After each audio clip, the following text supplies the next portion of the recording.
York. Here's Larry King. Good evening. Good show tonight. Valentino and Marla Maples Trump later. We'll spend the first half hour with one of the best in the business, Carl Bernstein, the award-winning journalist who, along with his former partner Bob Woodward, changed the face of American journalism with all the president's men and their coverage of Watergate. We now have his new book, His Holiness, from Doubleday. There you see its cover. It was co-written with Mr. Politi, an Italian journalist. How did that come about? Marco Politi. Politi.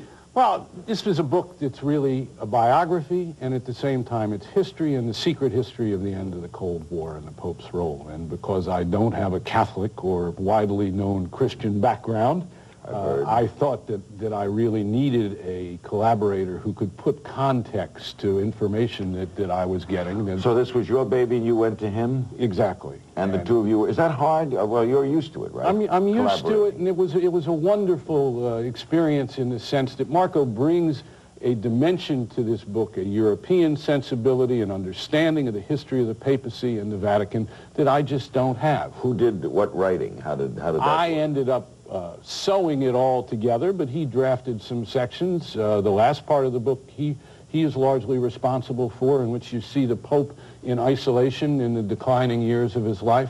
Maybe I'm stupid. Is this the first major biography of this Pope? It's the first biography that really tells you what he's done and how he's been the great leader of our time. How did you, who are so associated with other things, come to do a biography of the Pope, which Bob Woodward said on this program is one of the best books he's ever read? Well, first of all, it's about power, and all my books and work has been about power and the exercise of power.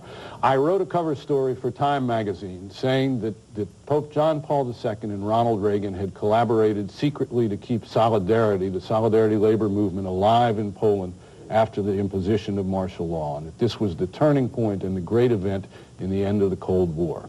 To my amazement, Gorbachev wrote a response to my piece in the New York Times, saying, yes, and without this Pope, none of the events in Eastern Europe would have occurred. And at that point I said that my intuitive sense of this man is one thing, but this is really the great story of our time. Did you attempt an interview? Yes.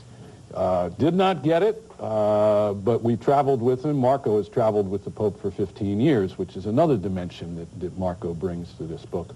But really talked to the people closest to him and had access to remarkable secret documents, particularly in Washington, detailing the secret relationship, the visits made by CIA Director Casey to the Pope.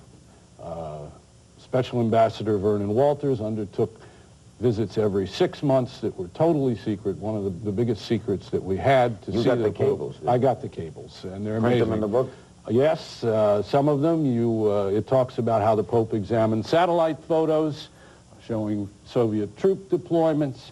We shared all of our most important intelligence with the Pope, particularly about Poland, which was the linchpin to the end of communism, and the Soviet Union. Marco may better be able to answer this, but I'll ask it of you. Why don't popes do interviews? I think they feel they're above it. I think that's a good enough reason. I mean, they'll talk occasionally to a cardinal who will do a Q&A. Well, this Pope is the most media-conscious Pope there's ever been. He's written a book. He puts out the version of events that he wants to be put out. And he has done interviews. He does interviews in which he has the questions submitted to them, and then he brings it out as a book later. We should all be able to do interviews like Bob Hope. Yes, exactly. Not a bad move. Yes. All right, well, he is, though, is he not, a great study in contradiction, if we could make the case that inside the church he's one of the most conservative prelates. Outside, he is a socialist. He's anti-capitalism. He's against big money. He thinks we should share the wealth, etc. Is he two people? He is more than anything a man of contradiction. He feels very close to women, and at the same time he has a tormented relationship, obviously, with all of womankind. He's got huge problems with the women in his church. They're leaving. The nuns are angry at him for not giving them an increased role in the church. He is a dogmatic conservative and a liberal humanist. You can't find very few of them in the United States, very few of them anywhere. How do you explain it? You must go back and explain this. Well, I think you have to look at his Polishness. He grew up under the Nazi occupation and then under the communists in Catholic Poland, which was an area of Catholicism that was untouched by Western Catholicism. But I think the important thing to understand about this man is that he believes he is divinely inspired. He is a mystic. That's the other key thing about him. He is a true mystic. He prays 6-8 hours a day, laying down on the floor, his arms prone as if he were on the cross.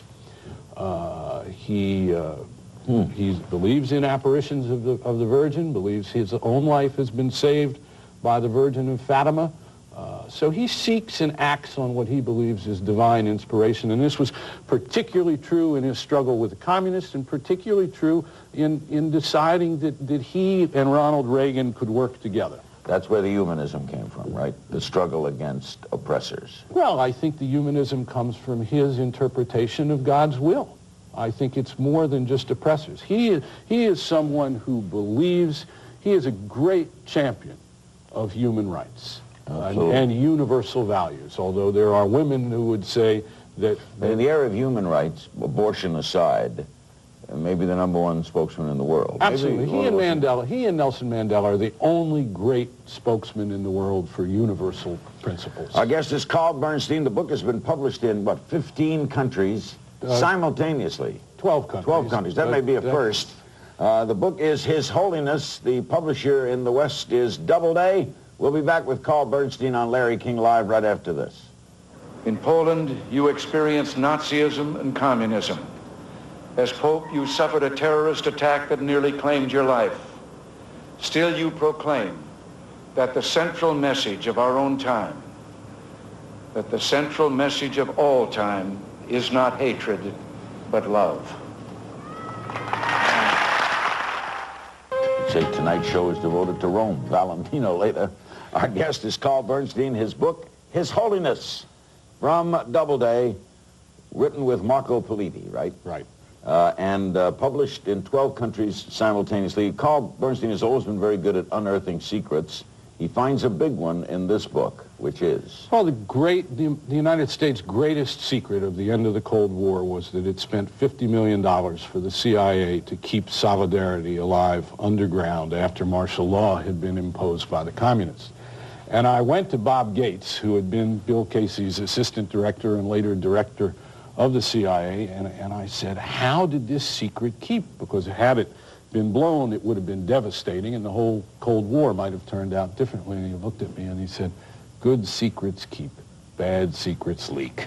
And this was our great secret. And the Pope's involvement? And the Pope was aware of it. He was told by President Reagan, by Casey during his visits, and by Walters of this support for Solidarity. He gave his own financial support to Solidarity. But what really happened is Casey and the Pope engaged in what Casey called a geostrategic dialogue. He would come to Rome first on his visits when he would go around the world and come to see the Pope, and they would discuss particularly what was happening with the Soviet Union, what was happening with the Soviet leadership, what was going on in Central America, where the Pope and the Reagan administration were very much in alliance. In fact, Oliver North gave money illegally to priests in Nicaragua. So this was an alliance quite unlike anything that had ever happened. Was it a tough story to work? Yes, because it was an institution I was unfamiliar with, and at the same time, you know, I believe people tell the truth. People want to tell the truth. And if you're a good listener, and you go to see them, and they know you have no preconceived notions about what it is you're going to write except what you find out to be the truth, you learn great things.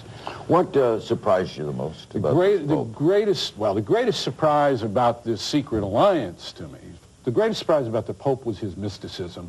But the greatest surprise about the secret alliance, I think, was the fact that the Pope was the crucial factor in our introducing cruise missiles into Europe. As a deputy secretary of state told me, the American bishops The European bishops were all against the deployment of those missiles, which were the crucial aspect of American strategy in the Reagan defense buildup. And as the deputy told me, he said, if the Pope had gotten up one Sunday and said, we don't want cruise missiles in one of the Catholic countries in Europe, this would have been the end of the deployment of cruise missiles. So what the secret cables from Walters show is almost every visit that Walters made to visit the Pope. You see the reference, it says, I showed the Pope the overhead photography. This means the satellite photos. And then he says, I gave him the SS-20 briefing, which is to brief him on American nuclear strategy and why the United States felt that those missiles were so important in Western Europe. Therefore, he is not just one of the more important popes, he's one of the more important people. He is one of the great political figures of this century. And certainly with Gorbachev and Reagan, these are the three men that have dominated the last part of our century. Why didn't Gorbachev and Reagan discuss this more? Why didn't they give him credit? They do. They do. I went to see Ronald Reagan in 1991 when I first worked on this story, and I said, Mr. President, how did this happen? And he said, it was easy. I wanted to make them an ally, he said, of the Vatican. And that's what he proceeded to do. But we didn't read this daily in our newspaper. Of course not, because it was a great secret. It was our great secret. Here was a strategic superpower and a spiritual superpower, combining their intelligence capabilities. Remember, this is not a formal signed alliance. This is a convergence of interests, parallel interests. Can one say maybe religion shouldn't have been involved in this kind of story? Well, that I think another pope might have said, leave me out? Well, I think there are more serious questions about the separation of church and state in America. In that area. We certainly don't show satellite photos to the Dalai Lama. So clearly and the Pope is in great competition. Or to the head of the Greek Orthodox Church. Well, exactly, and he's in competition for souls with the Protestant fundamentalist sects, with Muslims, and each time the Pope would go to a country that he would visit, and this is the most peripatetic Pope, of course, there's ever been. He's traveled, to 100 countries in the world. We would brief him on the country he was about to go to. He would receive the CIA briefing materials on that country. So it raises some serious questions about... Extraordinarily bright? Very bright, extraordinarily bright. He's a poet. He's a philosopher. Playwright. He's a playwright. Extraordinary man. One of the great men of our time. More about this fascinating gentleman by this fascinating author. Carl Bernstein, the book, His Holiness from Doubleday. Don't go away.